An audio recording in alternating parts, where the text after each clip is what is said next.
தாயாம் திரு அவை செப்டம்பர் மாதம் 15ஆம் தேதி தூய வியாகுல அன்னையின் திருவிழாவை சிறப்பிக்கிறது. வியாகுல மாமரியே, தியாகத்தின் மாதாவே, சிலுவை அடியினிலே சிந்தை நொந்தழுதாயோ என்று பாடலை பாடுகிறோம்.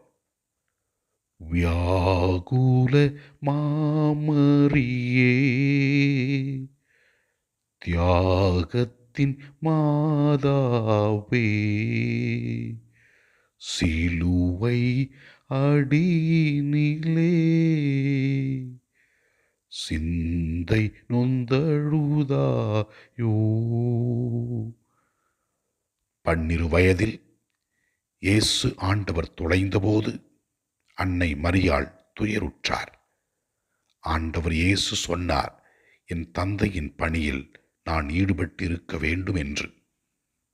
தந்தையின் பணியை நிறைவேற்ற கல்வாரி மலையிலே இயேசு